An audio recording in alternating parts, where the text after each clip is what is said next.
गुरुदेव गुरुदेव गुरुदेव गुरुदेव गुरुदेव।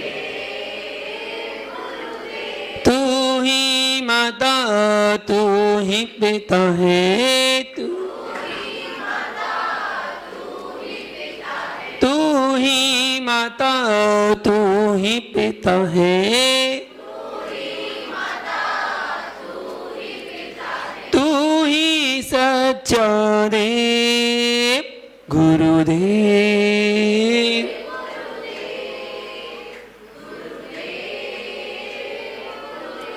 हे अंतर्यामी जग के स्वामी, हे अंतर्यामी जग के स्वामी,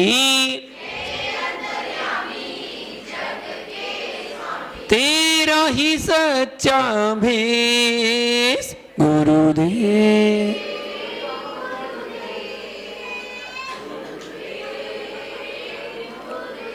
तू ही दिवाकर तू ही सुधाकर, तू ही दिवाकर तू ही सुधाकर, तुझ में न राग न द्वेष गुरुदेव गुरुदेव। जन जन के प्यारे आँखों के तारे, हो जन जन के प्यारे गुरुवर हमारे, तुझ में न कोई भेद गुरुदेव गुरुदेव। गुरुवर आना पार लगाना, हो गुरुवर आना भूल न जाना, चाहे हो कोई देश गुरुदेव गुरुदेव। तू ही सहारा तू ही किनारा,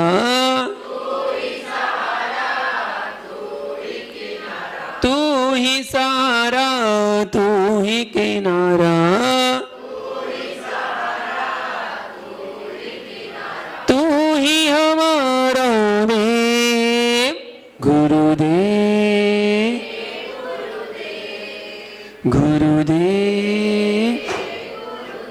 तू ही आदि सागर तू ही महावीर कीर्ति, तू ही आदि सागर तू ही महावीर कीर्ति, तू ही विमल सागर तू ही सन्मति सागर, तू ही विमल सागर तू ही सन्मति सागर, तू ही विराग सागर तू ही विशुद्ध सागर, तुम ही विराग सागर तुम ही विशुद्ध सागर। तेरे ही नाम अनेक गुरुदेव गुरुदेव गुरुदेव गुरुदेव।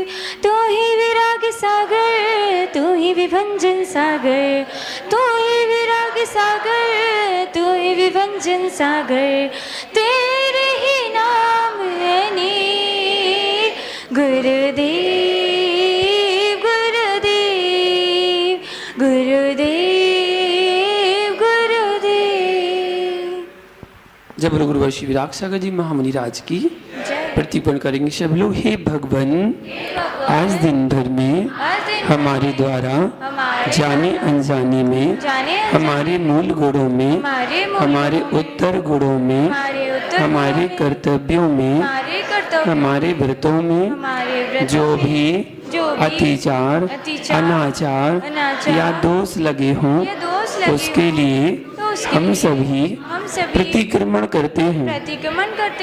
हमारे द्वारा आज दिन भर में जो भी एक इंद्री दो इंद्रिय, तीन इंद्रिय, चार इंद्रिय, पंचेंद्रिय, जीवों की मन वचन काय से कृत कारित अनुमोदना से विराधना हो गई हो, तो उसके लिए हम सभी क्षमा मांगते हैं। हमारे द्वारा आज दिन भर में जो भी क्रोध किया गया हो, मान किया हो, मायाचारी की हो, लोभ किया हो, हिंसा की हो, झूठ बोला हो, चोरी की हो, कुशील किया हो, परिग्रह जोड़ा हो, सप्त व्यसन किए हो, देव शास्त्र गुरु की निंदा आलोचना की हो, किसी मुनिराज की निंदा में कोई सहयोग किया हो, मेरे द्वारा जिन धर्म की अप्रभावना हुई हो, उसके लिए हम सभी मन वचन काय से क्षमा मांगते हैं। हमारे सारे पाप मिथ्या हो।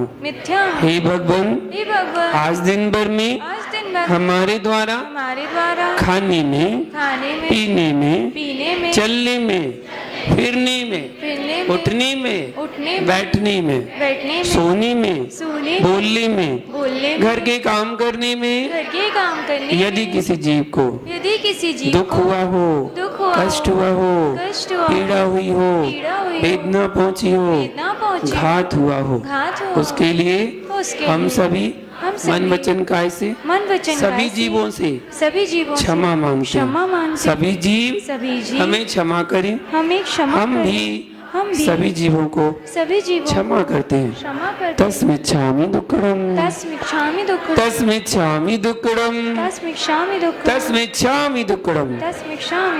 हे त्रिलोकीनाथ भगवन् नमोस्तु नमोस्तु, हे देवादिदेव भगवन् नमोस्तु, हे सर्वज्ञ प्रभु भगवन् नमोस्तु नमोस्तु, ढाई दीपों विराजमान तीन गमनों गुरु मुनिराजों के चरणों में हमारा बारंबार नमोस्तु पूज्य गुरु हरियाग सागर जी, विशुद्ध सागर जी को हमारा बारंबार नमोस्तु।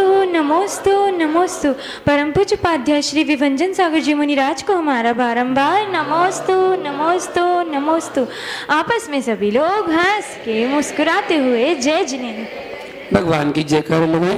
आदिनाथ भगवान की जय जय जय की जय जय जय, शांतिनाथ भगवान की जय जय जय, नेमिनाथ भगवान की जय जय जय, पार्श्वनाथ भगवान की जय जय, महावीर भगवान की जय जय जय, उर्वरी राम सागर जी मुनिराज की जय जय, उर्वरी शुद्ध सागर जी मुनिराज की जय जय, अहिंसा में विश्व धर्म की जय जय जय, विभंजन सागर जी मुनिराज की जय जय जय, समस्त मुनि संघ की जय जय जय। तो हंस देगी दुनिया, अगर तुम लुटे तो हंस देगी दुनिया, अगर तुम हंसे तो हंस देगी दुनिया, अगर तुम लुटे तो हंस देगी दुनिया। छुपा लो जख्म, पोंछ डालो आंसू, छुपा लो जख्म, पोंछ डालो आंसू, अगर देख लेगी तो हंस देगी दुनिया। हाँ, आइए अध्यक्ष जी, माला। चलिए सभी लोग माला करेंगे, निकाल लिए। अष्टांग सम्यक दर्शनाय नमः, अष्टांग सम्यक ज्ञानाय नमः, त्रिदश सम्यक चारित्र्यभ्यो नमः। ओम ह्रीं ह्रं नमः, ओम ह्रीं ह्रं नमः, ह्रं नमः, ओम ह्रीं ह्रं नमः, ओम ह्रीं ह्रं नमः, ओम ह्रीं ह्रं नमः, ओम ह्रीं ह्रं नमः, ओम ह्रीं ह्रं नमः, ओम ह्रीं ह्रं नमः, ओम ह्रीं ह्रं नमः, ओम ह्रीं ह्रं नमः, ओम ह्रीं ह्रं नमः, ओम ह्रीं ह्रं नमः, ओम ह्रीं ह्रं नमः, ओम ह्रीं ह्रं नमः, ओम ह्रीं ह्रं नमः, ओम ह्रीं ह्रं नमः, ओम ह्रीं ह्रं नमः, ओम ह्रीं ह्रं नमः, ओम ह्रीं ह्रं नमः, ओम ह्रीं ह्रं नमः, ओम ह्रीं ह्रं नमः, ओम ह्रीं अर्हं नमः ओम ह्रीं अर्हं नमः ओम ह्रीं अर्हं नमः ओम ह्रीं अर्हं नमः ॐ ह्रीं अर्हं नमः ॐ ह्रीं अर्हं नमः ओम ह्रीं अर्हं नमः ओम ह्रीं अर्हं नमः ॐ ह्रीं अर्हं नमः ॐ ह्रीं अर्हं नमः ओम ह्रीं अर्हं नमः ओम ह्रीं अर्हं नमः ॐ ह्रीं अर्हं नमः ॐ ह्रीं अर्हं नमः ओम ह्रीं अर्हं नमः ओम ह्रीं अर्हं नमः ॐ ह्रीं अर्हं नमः ॐ ह्रीं अर्हं नमः ओम ह्रीं अर्हं नमः ओम ह्रीं अर्हं नमः ॐ ह्रीं अर्हं नमः नमः ॐ ह्रीं अर्हं नमः ॐ ह्रीं अर्हं नमः ओम ह्रीं अर्हं नमः ओम ह्रीं अर्हं नमः ॐ ह्रीं अर्हं नमः ॐ ह्रीं अर्हं नमः ओम ह्रीं अर्हं नमः ओम ह्रीं अर्हं नमः ॐ ह्रीं अर्हं नमः ॐ ह्रीं अर्हं नमः ओम ह्रीं अर्हं नमः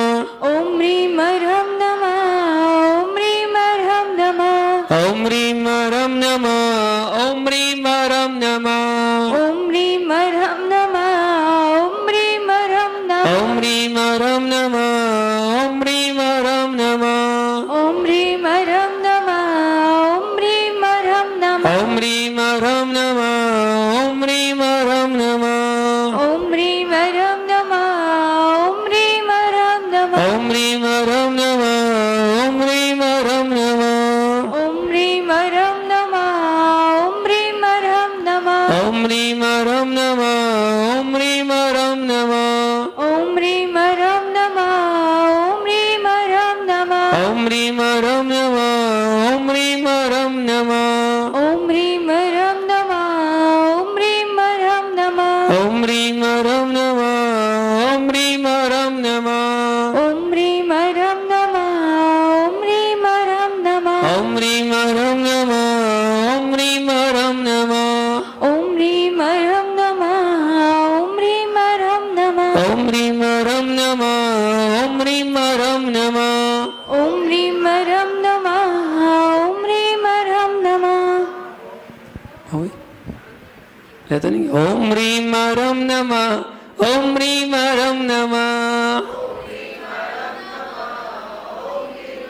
अष्टांग सम्यक रचनाय नमः अष्टांग सम्यक ज्ञानाय नमः हृदय सम्यक गायत्री नमः।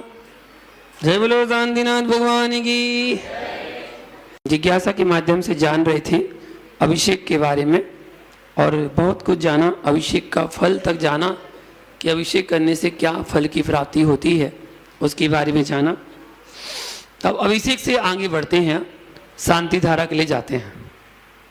कहाँ पहुँचते हैं? शांति धारा की परंपरा कब से प्रारंभ हुई? शांति धारा की परंपरा कब से प्रारंभ हुई? शांति धारा करने का विधान आगम के परिप्रेक्ष्य में क्या है? शांति धारा करने का कारण एवं उद्देश्य क्या है? कुछ विद्वान शांति धारा के समय नारियल फोड़ते हैं, तो क्या ये उचित है? चार प्रश्न का जवाब शांति धारा से संबंधित। सबसे पहले प्रमाण की बात करते हैं तो नेमिचंद सिद्धांत चक्रवर्ती, जिन्होंने त्रिलोकसार नाम का ग्रंथ लिखा है, उस त्रिलोकसार ग्रंथ में सिद्धांत चक्रवर्ती नेमिचंद्र जी ने और पुष्दन तीर्थंकर से धर्मनाथ तीर्थंकर तक 4 पल्ल तक, पुष्दन भगवान से धर्मनाथ तीर्थंकर तक 4 पल्ल तक धर्म का विच्छेद हुआ ऐसा कथन किया। सर्वथा नहीं हुआ, क्योंकि बीच में तीर्थंकर भी तो हुए। तो जब तीर्थंकर हुए उस समय तो धर्म चला, बाकी बीच में धर्म का विच्छेद हुआ, लेकिन बीच में विच्छेद हुआ। लेकिन शांतिनाथ भगवान से, शांतिनाथ तीर्थंकर के बाद धर्म का विच्छेद नहीं हुआ, अविरल बिल्कुल निरंतर चलता रहा। इसलिए शांतिनाथ भगवान से वो शांति शब्द जोड़ा गया और शांति धारा और शांति पाठ का प्रचलन इस आधार पर चल रहा है। शांति धारा के समय नारियल फोड़ने का औचित्य कहीं देखने और पढ़ने में शास्त्रों में नहीं आता है। भगवान को श्रीफल चढ़ाने का विधान है, उनके सामने फोड़ने का विधान नहीं है। इसलिए फोड़े नहीं जाते, श्रीफल चढ़ाए जाते हैं, समर्पित किए जाते हैं। तो शांति धारा आप कर सकते हैं, इसमें कोई बुराई नहीं है। लेकिन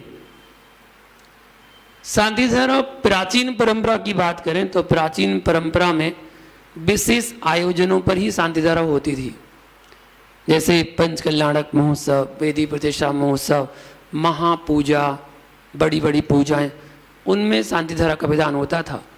या फिर अष्टमी चतुर्दशी का पावन पर्व जो शाश्वत पर्व है, उन पर्वों पर हम शांति धारा का विधान करते थे कि बड़ा अभिषेक, क्योंकि शांति धारा बड़ा अभिषेक कहलाता है।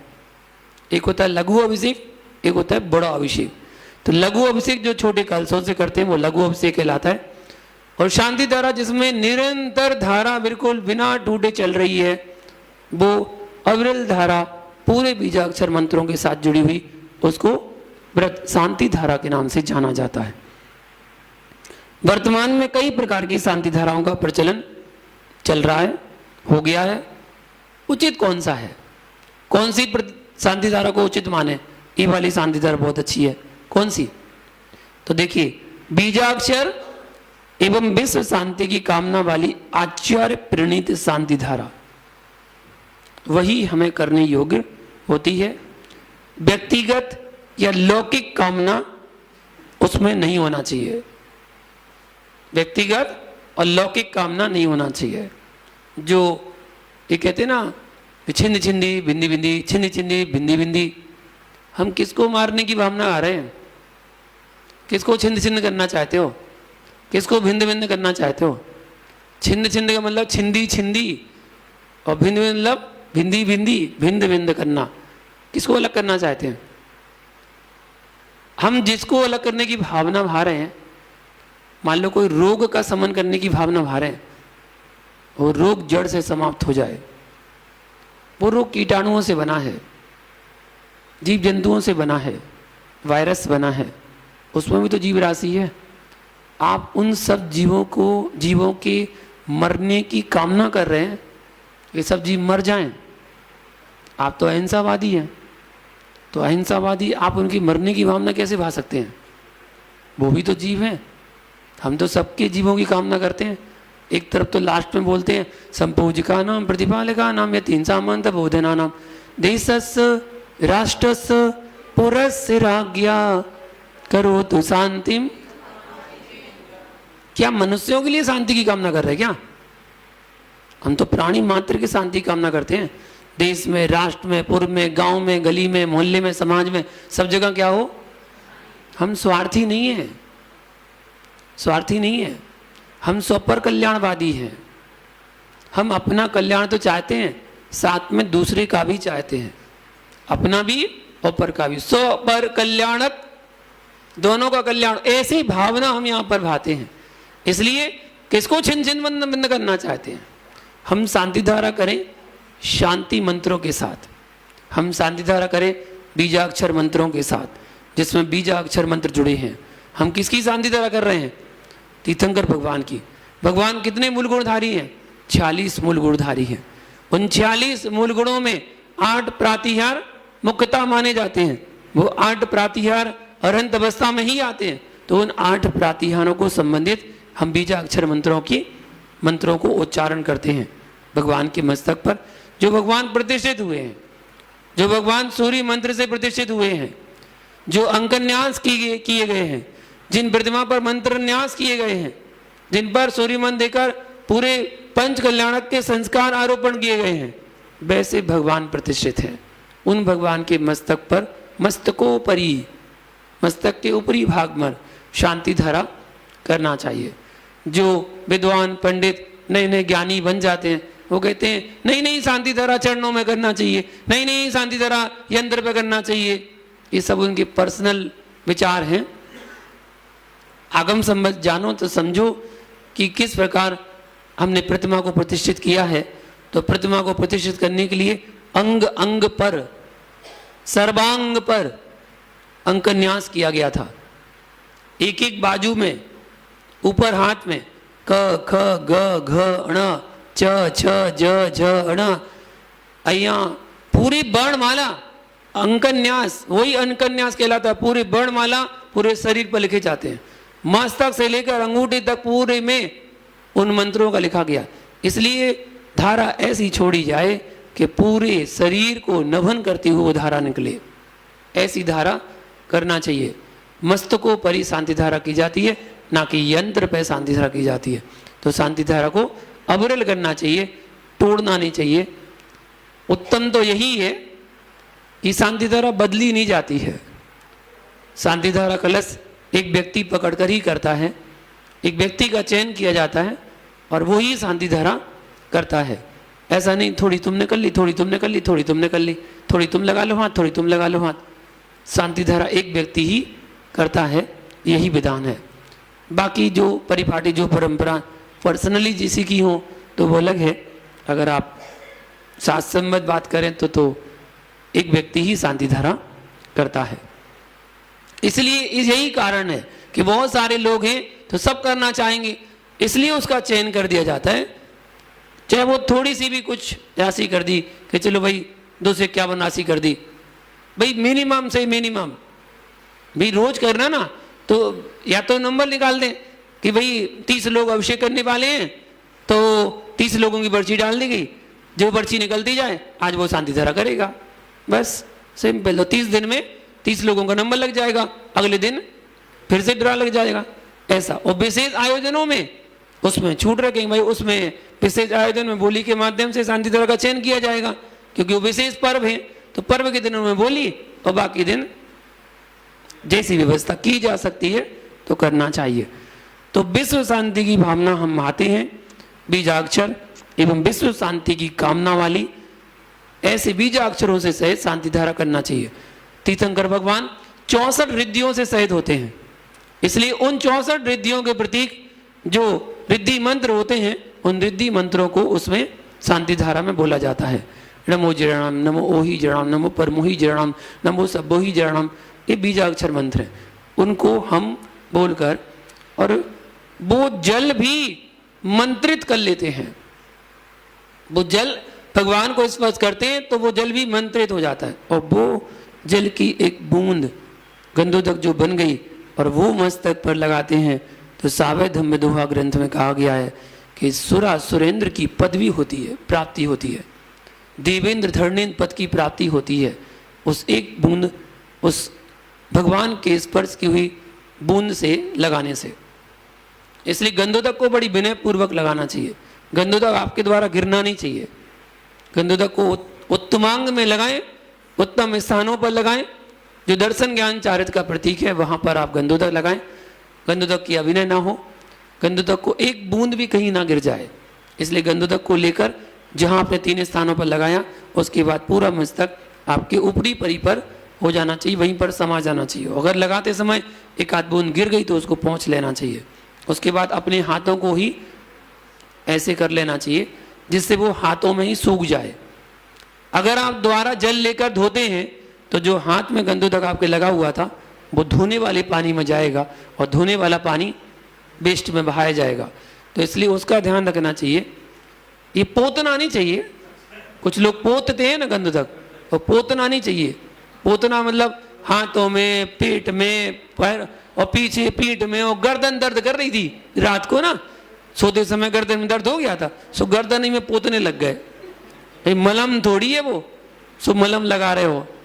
गंधोदक है, पवित्र स्थानों में लगाया जाता है, उसकी पवित्रता का ध्यान रखना चाहिए।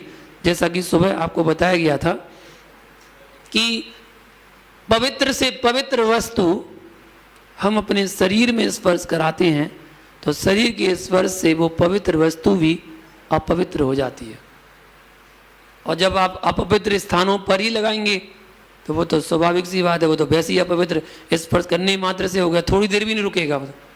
इसलिए विवेक अपना लगाएं और गंधोदक को उत्तम स्थानों में लगाना चाहिए। और शांति धारा अभिषेक का ही दूसरा रूप है, बृहद रूप है, बड़ा रूप है। विशेष अनुष्ठान, आपत्ति, षष्ठकाल, तथा प्रतिमा आदि की शुद्धि के समय विशेष तौर पर वृद्ध शांति धारा की जाती है। शांति धारा प्रतिमा पर ही करना चाहिए। यंत्र पर शांति धारा का प्रचलन अब विद्वानों ने, पंडितों ने बना दिया, जो कि उचित नहीं है। उचित तो भगवान की प्रतिमा पर ही शांति धारा करना चाहिए। बस इतना सा ध्यान रखना चाहिए, अगर आप पाषाण की प्रतिमा में शांति धारा कर रहे हैं, मूल नायक भगवान है और उसमें आप शांति धारा कर रहे हैं, तो उसमें जल निकासी का स्थान अच्छे से होना चाहिए। अगर जल निकासी का स्थान नहीं है तो फिर जरूरी नहीं है कि हम मूल नायक की शांति धारा करें, आप केवल मार्जन करके कर सकते हैं। और विशेष अनुष्ठान हो, अगर बाई चांस साल में एक बार जब भगवान का मोक्ष कल्याणक है उस समय आपको मूल नायक भगवान की शांति धारा करनी है, तो ऐसी व्यवस्था बनाई जाए कि गंधोदक वेदी में ना फैले। और या फिर जितने छोटे भगवान विराजमान कर रखे हैं, धातु के भगवान, उन सबको वेदी से बाहर विराजमान कर सकते हैं। विशेष अनुष्ठान में आप उनको बाहर विराजमान करें, उसके बाद वेदी को खाली करके और अच्छे से भगवान का अभिषेक, शांति धारा, महामस्त का अभिषेक अच्छे कलशों से करें, कोई बुराई नहीं। उसके बाद उसका अच्छी तरह से बारीकी से मार्जन कर देना चाहिए। अनुष्ठान आपका संपन्न हो तो पुनः प्रतिमाओं को यथावत स्थान पर विराजमान कर देना चाहिए, ऐसा बताया। शांति धारा क्यों अनिवार्य है? आज वर्तमान में बहुत क्रेज हो गया है शांति धारा का, और हर मंदिर में अभिषेक के पश्चात शांति धारा होती है। ये लोगों के द्वारा बनाए गए नियम हैं। ये शांति धारा हो गई, अब से नहीं कर सकते आप, ये आपके द्वारा बनाए गए नियम हैं। वो छोटा अभिषेक था, ये बड़ा अभिषेक है, तो बड़े अभिषेक के बाद ठीक है, कुछ व्यवस्थाएं हैं कि जिसको छोटा अभिषेक करना पहले कर लीजिए सारा, उसके बाद एक बार शांति धारा हो रही है उसके बाद अभिषेक ना करें तो अच्छा है। इससे क्या होगा, इससे व्यक्ति टाइम पर आएगा। अगर आपने लापरवाही कर दी, कोई भी आओ कभी अभिषेक करो, फिर वो शांति धारा के बाद भी आ जाएगा, बोले इतनी देर कौन बैठे रहे, शांति धारा हमें तो करनी नहीं है, शांति धारा तो उसको करनी है, आज उसका नंबर है, आराम से चलेंगे, तो वो लास्ट में आएगा और फिर अभिषेक करेगा, तो वो भी गलत हो जाएगा। इसलिए व्यवस्थाओं के लिए बनाने के लिए है तो वो उचित है, कर सकते हैं कि शांति धारा के बाद अभिषेक ना करें तो अच्छा है। शांति धारा क्यों अनिवार्य है और क्या लाभ है इससे? देखिए, प्राचीन काल में वैज्ञानिक सुविधाएं नहीं थी, नाना प्रकार के रोग, महामारी, प्राकृतिक प्रकोप, खेतों में जानवरों पर एवं मनुष्यों को पीड़ित करने वाली बीमारियां, मनुष्य लोग जानवरों को पीड़ित करते थे और जानवर मनुष्यों को पीड़ित करते थे। ये आप लोग पढ़ते ना, अश्वमारिम गजमारिम, गज मतलब हाथी, हाथी द्वारा पीड़ा दी जाती थी। वो पुराने जमाने में ऐसा होता था, जब लोग गांव में रहते थे, जंगलों में रहते थे, कोई भी जानवर, जंगली जानवर आ जाते थे, उसके लिए तो मंत्रों के द्वारा ही इनसे बचाव किया जाता था। जैसा कि वैज्ञानिक आज स्वीकार करता है कि कार्य संपादन में भावना का अत्यधिक प्रभाव पड़ता है। आपको मालूम, जब ज़्यादा सीरियस हो जाए, बीमारी हो जाए, डॉक्टर क्या कहता है, अब दवा काम नहीं आएगी, अब दुआ काम आएगी। अगर आपकी दुआ में शक्ति होगी, आपकी प्रार्थना में शक्ति होगी, आपकी भक्ति में शक्ति होगी, तो आप ही बचा सकते हैं। अब हमारे हाथ से निकल चुका है, ऐसा कहते हैं। तो भगवान के ऊपर शांति धारा करके हम मंत्र पूर्वक भावना करते हैं कि जो महामारी, रोग, कृषि रोग, पशु रोग, मानव विकार, वायु प्रकोप, अग्नि प्रकोप, जल प्रकोप, शत्रुओं का प्रकोप, उपसर्ग, काम, विकार आदि जो भी है वह सब नष्ट हो जाएं। इसलिए वो शब्द वहां बोले जाते थे, छिंदी छिंदी भिंदी भिंदी, प्रॉपर शब्द है उसका, छिंदी छिंदी भिंदी भिंदी। लोगों ने क्या बना दिया है, ऐसे कौन बोलता है, ऐसे बोलते हैं छिंजिन बिन छिंजिन बिन छिंजिन बिन छिंजिन बिन, ना छिंद बोल रहा है ना भिंद बोल रहा है, और चले जा रहे हैं छिंदी मिनवी जिनवी जिनवी।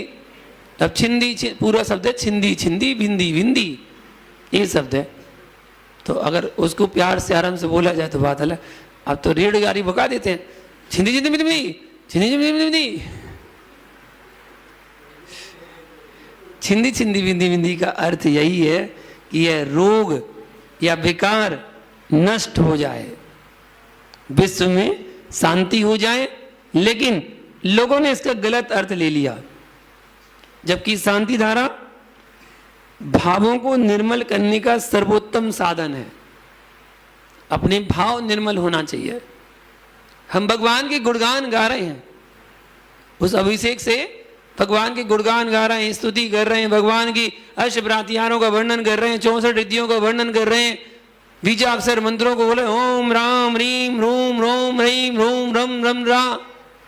सब बीजाक्षर तो हैं, सब बीजाक्षरों से मंत्रित जल कर रहे हैं। वही तो व्रत शांति धारा गंधोदक कहलाता है। ऐसा है गंधोदक। इस प्रकार ये शांति धारा संबंधी आपको जिज्ञासा मिली।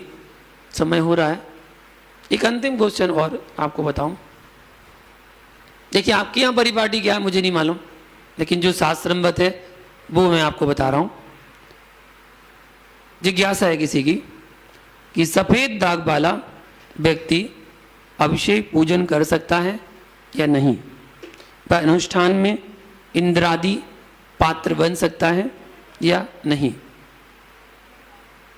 बीमारी है एक, सूरजमुखी की बात नहीं चल रही है। सूरजमुखी तो सूरजमुखी है, वो जन्म से ही सूरजमुखी है, वो बीमारी नहीं है, वो प्रकृति है, ऐसी प्रकृति ने उसको ऐसा रूप दिया है। लेकिन जो बीमारी हो जाती है जिससे हाथ पैर गलने लगते हैं, जिससे हाथ पैरों में दाग उत्पन्न होने लगते हैं। अब वो आजकल लोग तो कुतर्क देते हैं कि वो तो आजकल खाने पीने से हो जाते हैं, इसके ऊपर ये खा लिया था इसलिए हो गए थे। कर्म का उदय तो तुम्हारा होगा जब ही तो ऐसे हुए, हर एक के तो नहीं हो रहा है। सब लोग तो खा रहे हैं, सब लोग वैसे ही तो खा रहे हैं, उनको तो नहीं हो रहा है। आप ही को क्यों हुए? क्योंकि कर्म का उदय आपका है। तो सफेद दाग होना और नकली बालों को लगाकर अभिषेक करना उचित नहीं है, नहीं कर सकते। नकली वस्तु का प्रयोग आप नहीं कर सकते। अगर आपने बालों को नकली बिग लगा रखी है, शर्म आती है ना, इसलिए बिग लगा रखी है, तो बिग को उतार दीजिए, उतार कर आप अभिषेक कर सकते हैं, कोई बुराई नहीं है। बिग को उतार कर कर सकते हैं। आप उसमें ही प्लांट करा लिए, जो कहते हैं ना वो बिग को चिपका रखा है उसमें, वो व्यक्ति अभिषेक करने का पात्र नहीं है। वो बाल उसके अशुद्ध हैं, पता नहीं कहाँ से लाया, वो किस बालों से बनाए गए, किस जानवरों के बालों से बनाए गए। अधिकांश बिग जो बनाई जाती हैं वो जानवरों के बालों से बनाई जाती हैं, घोड़े आदि के बालों से, या फिर महिलाओं के बालों से बनाई जाती है। जो महिलाओं के बाल कटते ना, ऐसे भी मंदिर हैं अपने भारत में जहाँ पर महिलाओं के भी बाल उतरते हैं, पूरे मुंडन होता है। ऐसे भी मंदिर हैं, वहाँ पर केस दान की परंपरा कहलाती है। हमने केस दान कर दिए, अपने बालों को उतरवा के केस दान, भारत में ही है। अब जहाँ हो ठीक है, इतना तो हमें पता है, जरूरी बोलना, ज़्यादा ज्ञानी बनते। परंपरा है, उनकी परंपरा है, वो परंपरा उनकी परंपरा है, हम परंपराओं में हस्तक्षेप नहीं कर सकते। हमारे यहाँ की परंपरा है, हम नकली बालों का प्रयोग नहीं करते। इसलिए उन बालों को ध्यान रखिए कि जो भी नकली बाल लगाते हैं अशुद्ध हैं। क्या ज़रूरत है, किस बात की शर्म आ रही है? हमारी प्रकृति ऐसी है, झड़ गए बाल झड़ गए, कोई बात नहीं, क्या उसमें अलग से लगाने की आवश्यकता है? सफ़ेद दाग या फिर घाव, मवाद बह रही है, खून बह रहा है, पट्टी लगी है, आप अभिषेक करने के पात्र नहीं है। घाव आदि है जिसमें रिस रहा है, सूख गया है तो कोई दिक्कत नहीं, घाव सूख गया है तो कर सकते हैं। अगर रिस रहा है तो ऐसे घाव आदि होने पर अभिषेक पूजन में सम्मिलित नहीं होना चाहिए। किसी औषधि के दुष्प्रभाव के फलस्वरूप जिसके शरीर का वर्ण परिवर्तित हो जाता है, जैसे गौर वर्ण से सफ़ेद वर्ण आदि हो जाना, इस स्थिति में अभिषेक ना करें, मात्र पूजन कर सकते हैं। पूजन करें तो उत्तम है। प्रतिष्ठा आदि अनुष्ठान जो बड़े बड़े महापूजा हैं, ऐसी व्यक्तियों को इंद्रादि बनने का निषेध किया गया है, वो इंद्रादि नहीं बनते। कमेटी वाले भी ध्यान रखना चाहिए कि पैसे की लालच में आकर ऐसे लोगों को, ऐसे व्यक्तियों को पात्र आदि नहीं बनाना चाहिए। लोग तो मुख्य पात्रों में उनको ले लेते हैं, बस केवल वो पैसे राशि मिल रही है, नहीं, राशि के चक्कर में ऐसे पात्र हमें नहीं लेना चाहिए। पात्र तो सर्वांग सुंदर ही लिए जाते हैं। देवों को कोई रोग नहीं होता, देवों को कोई रोग नहीं होता। इसलिए आप जो पद लेने वाले हैं विधान में, महापूजा में, उसमें सर्वांग सुंदर शरीर ही चाहिए और सभी अंगोपांग चाहिए, अंगोपांग पूरे होना चाहिए, तभी आप अभिषेक आदि के पात्र बन सकते हैं। तो अभिषेक पूजन पाठ करें तो अच्छा है। बाकी जहाँ जिसकी जैसी परंपरा, उनकी परंपरा वो जाने। अपने ज्ञान संबद्ध, आगम संबद्ध जो है वो आपको बताने का प्रयास किया। चलिए आगे आज प्रश्नमंच प्रारंभ करते हैं। आज का तीर्थंकर तक धर्म का विच्छेद माना गया है। वाह, हाथ उठ गए।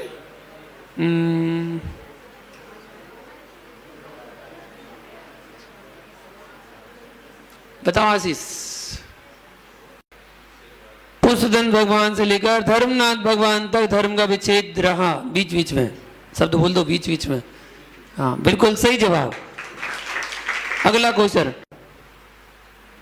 कौन से ग्रंथ में किस आचार्य ने ऐसा कहा है? बताइए।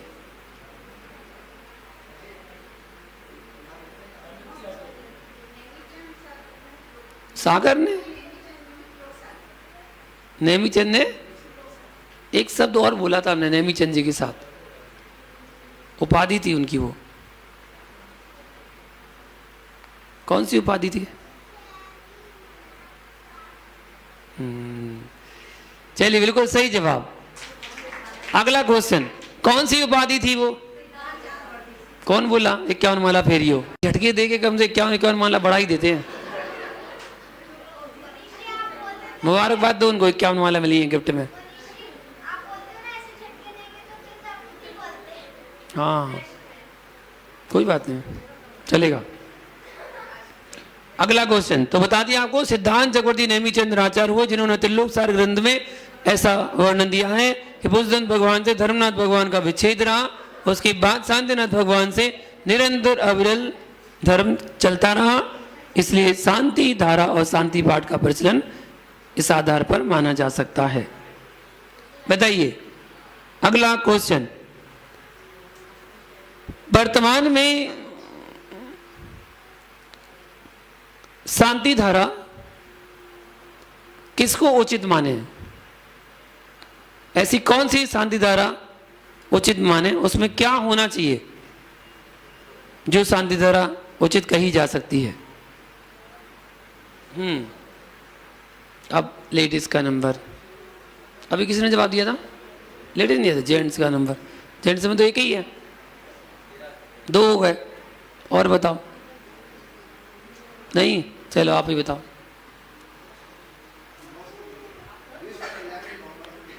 समस्त विश्व के कल्याण की भावना होना चाहिए। और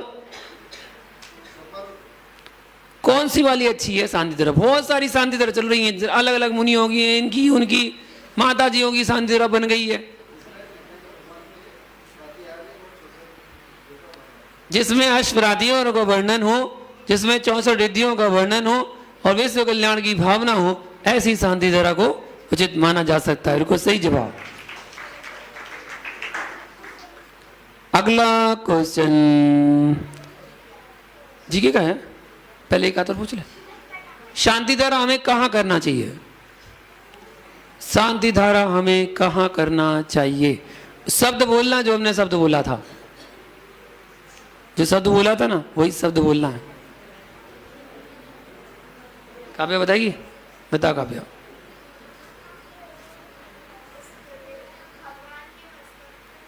उसको जोड़ो, शब्द क्या बनेगा? क्या करना चाहिए? एक शब्द बोला था हमने, देख मस्तक तो यहाँ भी है, यहाँ भी है, यहाँ भी, यहाँ भी, यहाँ भी, यहाँ भी, मस्तक तो सब जगह है। तो फिर हमने एक शब्द बोला था कि शांति जरा वहां करना चाहिए। मस्तक के कौन से भाग पर है? हमने बोले नहीं था, हमने जो बोला था वो बताओ।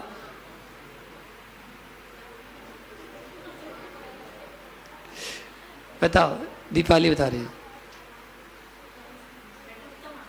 नहीं, जो हमने शब्द बोला था वो बोलिएगा। नहीं, रुचि बताओ, शब्द सुनो, शब्द।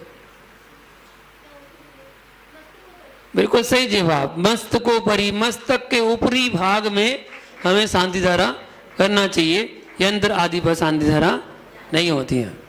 सही जवाब। बताइए, प्रतिमा को प्रतिष्ठित करने के लिए 2 क्रियाएं होती हैं जो पूरे शरीर पर की जाती हैं। वो कौन कौन सी 2 क्रियाएं हैं? पूरे शरीर पर की जाती हैं 2 क्रियाएं।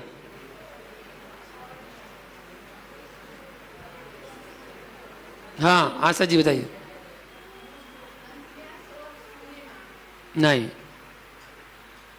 पूरे शरीर पर की जाती है।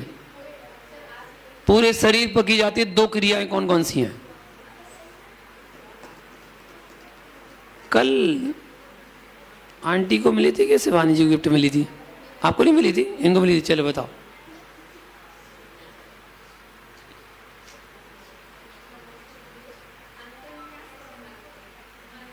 मंत्रन्यास, बिल्कुल सही जवाब। अंकन्यास और मंत्रन्यास, ये 2 क्रियाएं पूरे शरीर पर मंत्रों के माध्यम से की जाती है। और जो कान में दिया जाता है वो सूर्य मंत्र कहलाता है। हाँ जी के, चल जी के पूछ लेते हैं। चटपटा, अच्छा जी, दुकान खोल रखी क्या हमने? एक केरा चटपटा, एक केरा मीठा, एक केरा नमकीन, कैसी बातें करत। अच्छा, वो आंसर मिल गया क्या? हाँ हाँ हाँ, तुम लोग तो भैया व्रती में आए थे इसलिए मिल गया था। और कोई बताओ। मंडे के बाद संडे कहाँ आता है? कहाँ, किस जगह पर आता है?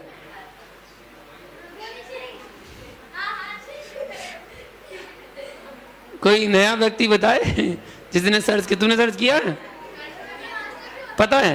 कल तो बता नहीं पाए थे, आज सोचा है। अच्छा चलो, पहले मधु जी बता रही हैं। लो, लीक कर दिया था क्या? अरे श्रेयांश ने तो सर्च किया था नहीं हुई। बिल्कुल सही जवाब, वो है डिक्शनरी। कहां पर आता है? डिक्शनरी में अल्फाबेट से चलते हैं शब्द। तो मंडे की स्पेलिंग पहले आती है, संडे की स्पेलिंग बाद में आती है। तो मंडे के बाद संडे कहाँ आता है? डिक्शनरी में आता है। समझ में आ गई? आ गई समझ में? हाँ, अगला क्वेश्चन। शहर है, शहर है पर घर नहीं है। शहर है पर घर नहीं है। समुद्र तो है पर पानी नहीं है। पहाड़ तो है लेकिन उसमें पत्थर नहीं है। वो कौन सी जगह है? हमसे ही पूछ ले। क्यों? कल ही तो पूछा था, कह रही बहुत दिन से नहीं पूछा। कल नहीं मिली थी? इनाम मत जोड़ो, इनाम जोड़ जोड़ के क्या करोगे? तुम भी हम बताओ बेटा। मैप, बिल्कुल सही जवाब। वो है मैप, नक्शा। नक्शे में शहर भी होते हैं, समुद्र भी होते हैं और पर्वत भी होते हैं, लेकिन ना पत्थर होता है, ना पानी होता है, ना मकान होते हैं। समझ में आ गया? अच्छा, बड़ी जल्दी समझ में आ जाता है यहाँ। चलिए अगला क्वेश्चन बताइए। भारत के किस राज्य में विधान परिषद नहीं है? भारत के किस राज्य में विधान परिषद नहीं है? महाराष्ट्र, राजस्थान, हरियाणा, उत्तर प्रदेश। 4 ऑप्शन आपके पास हैं, उसमें से एक सही है, 3 गलत हैं। Condition apply. पहला क्वेश्चन गलत हो गया तो 1 माला। हाँ जी, बिल्कुल सही जवाब वो है हरियाणा। अगला क्वेश्चन आपको बताना है, अकबर के पंथ, कान से सुनो, अकबर के पंथ दीन ए इलाही, उसने पंथ चलाया था दीन ए इलाही, उसमें सर्वप्रथम कौन ब्राह्मण हिंदू दीक्षित हुआ था? सबसे पहले कौन हिंदू ब्राह्मण दीक्षित हुआ था? उसका नाम क्या था? राजा मान सिंह, टोडरमल जी, राजा बीरबल या बिहारी मल? 4 में से एक सही है, 3 गलत। ऑप्शन सही को इनाम। बता बेटा। बीरबल बिल्कुल सही जवाब, वो था राजा बीरबल। कितने हो गए क्वेश्चन? 7 हुए, गिनते जा रहे ना।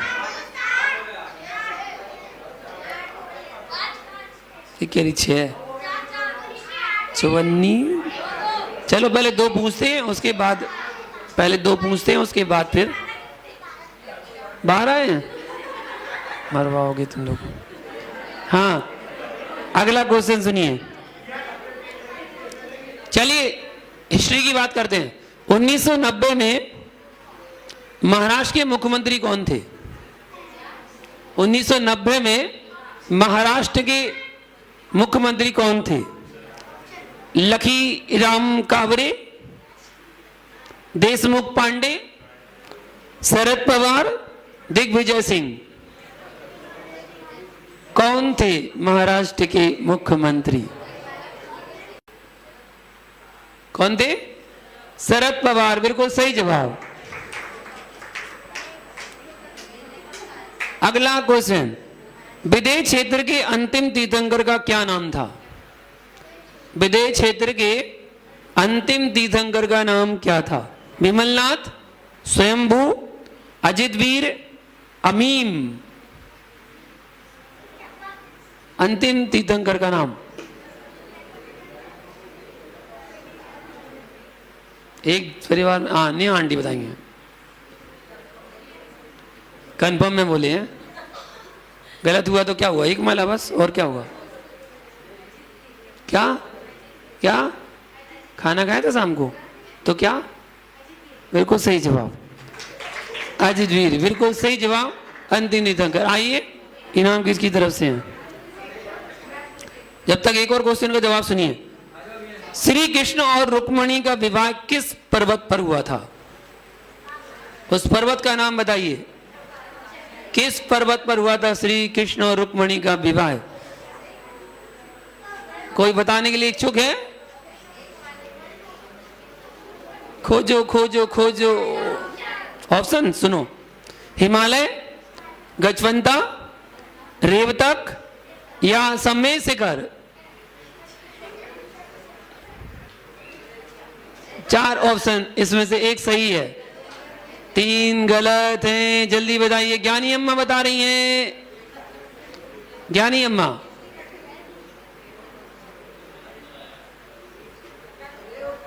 हैं?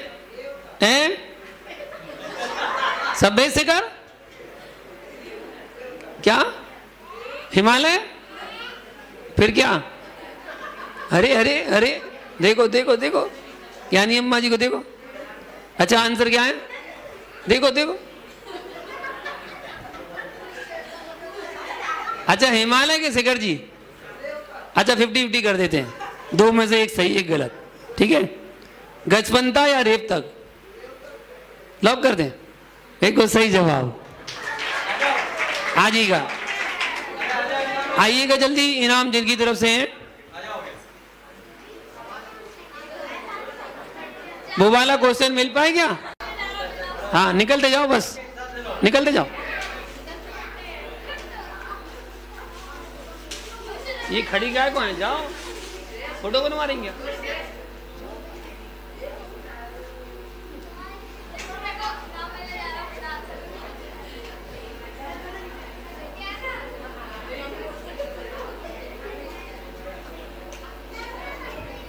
एक और हो गए, कोई रह गया? हाँ, वो मैंने क्वेश्चन पूछा था कि ऐसी क्या चीज है कि जिसमें बिल्कुल भी वजन नहीं है, लेकिन उसको उठाने के लिए 2 लोग की आवश्यकता होती है।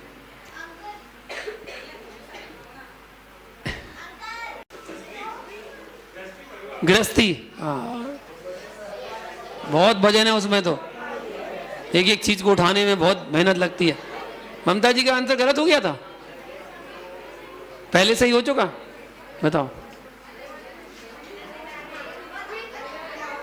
रुई में ही वजन होता है बेटा, गद्दे पल्ली बिकते हैं ना, उसमें ही वजन होता है।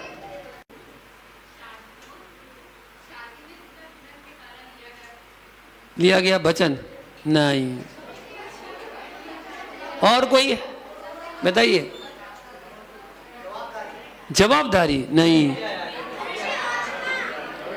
कुछ नहीं बता पा रहे ना? नहीं बता पा रहे? अभी और समय लोगे? विवाह, शादी और विवाह में क्या अंतर है? और कोई हिंट दे दिया ना? हर घर में होती है, हर घर में होती है। ऐसा कोई घर नहीं जिसमें नहीं होती है, हर घर में होती है। उसे तो पता है, उसने तो हमारा पिछले चतुर्मास में था, उसे सब पता है। देखो सही जवाब वो है लड़ाई झगड़ा। झगड़े के लिए 2 लोग चाहिए पड़ते हैं, उसमें वजन नहीं होता, लेकिन उठाने के लिए तो 2 लोग की आवश्यकता पड़ती है। अगर एक अकेला बड़बड़ाता रहेगा तो झगड़ा थोड़ी होगा। लड़ाई करने के लिए 2 लोग की जरूरत तो होती है। सही जवाब। नाम दो। ये लोग अभिषेक देखने आएंगे और फिर उसके बाद जो होगा सो अच्छा होगा, ठीक है ना? तो कल का नियम है, कल किसी को वो क्या बोलते हो, ठेले पे मिलती है वो, जिसपे वो बजाते हैं, जो वो तबासा होता तवा पे बजाते हैं, टिक्की। टिक्की खाने का त्याग, ठीक है? और पढ़ने में कल आप पढ़ेंगे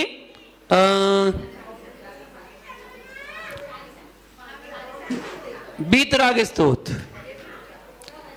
बीतराग स्तोत्र पढ़ेंगे कल, छोटा सा है, कल पढ़ेंगे।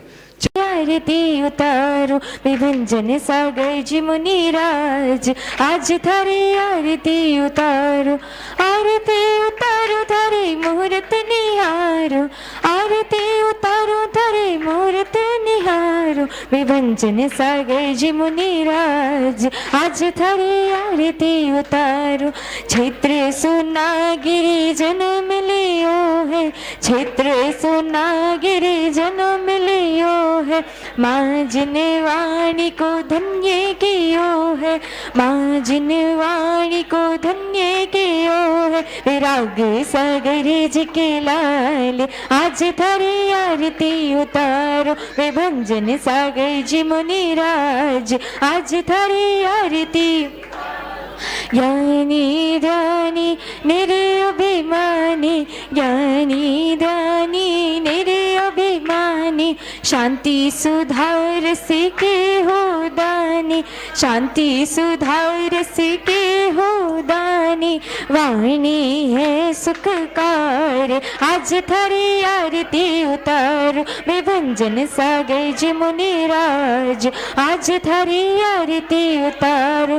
कोमल काया छोड़ी माया, कोमल काया छोड़ी माया, जगी का नश्वर सुख नहीं भाया, जगी का नश्वर सुख नहीं भाया, छोड़ा सब परिवार, आज थारी आरती उतारो, विभंजन सागर जी मुनिराज, आज थारी आरती उतारो।